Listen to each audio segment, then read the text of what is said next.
There's a specific kind of loneliness that only shows up when you're surrounded by people, when everything is loud and unfamiliar, and somehow you feel even more isolated. I just rewatched Lost in Translation, and I want to talk about it.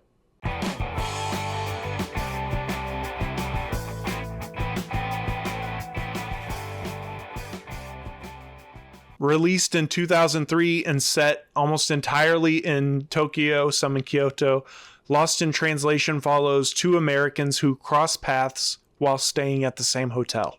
Bob Harris is an aging movie star who's flown in to shoot a Japanese whiskey commercial. Charlotte is a recent college graduate accompanying her photographer husband, who is emotionally distant and constantly working. They don't know each other, but yet through shared insomnia, dissatisfaction, jet lag, and disorientation, they form a quiet bond and connect more and more in their limited time between their limited engagements. The film isn't about whether they end up together. It's about what it means to be briefly understood by someone when you didn't even realize how badly you needed that. Bill Murray as Bob Harris is funny but composed. The humor is exhausted in him. He's been expected to be charming for too long, and he's not buying that it really works anymore. He's depressed, but he's not wearing it on his sleeve. He's numb and drifting and becoming aware of parts of his life that aren't working, but he's not trying hard to fix them either. Probably my favorite performance of Murray's, him almost dying on that out of control elliptical, is so funny. Scarlett Johansson plays Charlotte, and this is one of those early performances where you can see a budding star figuring out how to be on screen, how to be still on screen.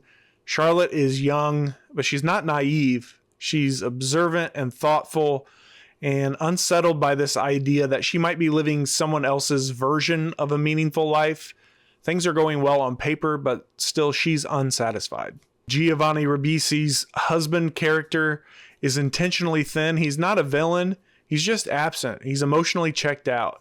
And that absence creates the space where Bob and Charlotte can connect. This has to be Sofia Coppola's masterpiece, right? At least from what I've seen so far in her career. I've seen The Virgin Suicides, but it's been a long time. And I've seen Marie Antoinette. I'm not sure if there's another one I should have seen. Priscilla, maybe. There was a lot of buzz around that. A deeply personal story having the most impact is not surprising. The direction in Lost in Translation is incredibly patient. She lets scenes linger just long enough for there to be some discomfort. There's no rush to explain the emotions. We're allowed to just sit with them. The color palette is muted and dreamlike. Neon Tokyo lights are contrasted with the soft hotel interiors and dark and kind of dreamy in its own way. Everything feels slightly unreal, and you're watching this life through the fog of jet lag or just life fatigue. I'm currently planning a trip to Tokyo, and when I'm watching travel videos for ideas, you can see how much the city has changed from then to now. It also seems like a lot more tourists are going there, so I think it's really cool anytime a film can capture a specific time in a specific place, because things always change, but now there's record of it. The framing constantly isolates Bob and Charlotte. They're often surrounded by people, but get separated by space or glass or depth of field. There's elevators and windows and long hallways, all kinds of visual tricks to reinforce the idea that connection in this place is rare and fleeting. They are lost in translation in everything they do, except when they interact and connect with one another. The music is a great element in this film. I love the karaoke scene. These people are able to just let loose and see how fun life can be when you're with the right group of people. And the soundtrack is stupendous. The overall sound is melancholic, reflecting our characters' emotions. And it feels like you're forming a memory of this experience in real time. The music helps ground you there. I mentioned in my previous review of Her that Lost in Translation and Her are forever linked. Giovanni Ribisi is meant to be Spike Jonze, director of Her, and Coppola's ex-husband. Each movie shows one person's perspective on the revelations and the issues in the relationship. They both focus on loneliness and finding intimate connection in unfamiliar places. And I'll say it again, Scarlett Johansson being in both films in major roles, she's the muse. The frame that encapsulates the film to me is this shot of Charlotte crossing Shibuya Crossing in the rain. It's so much of the heart of this film in one shot. She's alone, but surrounded by people. She stands out in the crowd, not fitting in, not fully understanding her surroundings, the people, the culture. She's lost and wandering in her life, meaninglessly meandering through the streets of Tokyo. And I saw on the special features that this was shot guerrilla style. No permits, minimal planning. They just went out and did it. And then they went to the Starbucks to buy a coffee and act like they were just drinking it to get the aerial view shots. They were really worried about getting this shot, and it ends up setting the tone for the film perfectly. And I really enjoy learning little tidbits like that. This movie is an exploration of emotional displacement. Both of our leads are technically successful, technically married, technically doing everything right, but they feel untethered and out of place still. Bob and Charlotte aren't lost because they're in Tokyo. Tokyo just really exposes how lost they already were. They have no other distractions while they're there that they can rely on. They don't really understand the TV.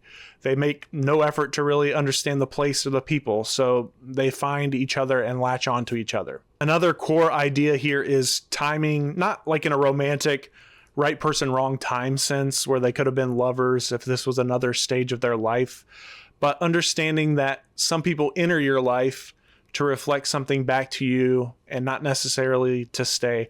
I have a coworker who says this all the time, that people can be mirrors, entering your life to help you see something in yourself or identify things you need to change. And that's the vibe I'm getting from Charlotte and Bob's relationship. Their relationship works because it's temporary and there are no stakes on the romantic level. There are no past or future expectations to put a strain on the relationship. They're not in a city where they both live or one lives, so they won't be bumping into each other again in the future. They can just be real and in the moment together. They're in between these different versions of themselves, sharing this sort of sense of limbo with one another. Language is an obvious metaphor here, but it's not just Japanese versus English. It's also emotional language, or just feeling the same thing and recognizing it in someone else. Bob and Charlotte understand each other in ways that their spouses even don't. They don't even have to discuss it much. It's something that they both sense about one another. Sleep, or the lack of sleep, is another recurring element. Both are jet lagged and up at odd hours. That allows them to come together while the world sleeps. And their bond is formed in these off hours outside of normal life. And that just shows that this connection exists outside of the structure of their real worlds. Mirrors and windows and reflections pop up constantly. These characters looking at themselves or seeing themselves reflected in glass, or in Bob's case, on TV, on billboards. These moments highlight this period of self-examination that they are in and this identity drift that's happening with them. The window shots work to show that separation from the rest of the world as well. As far as themes and symbolism, that's as far as I'll go. If there's anything I missed that resonates with you, drop it in the comments and let's learn together.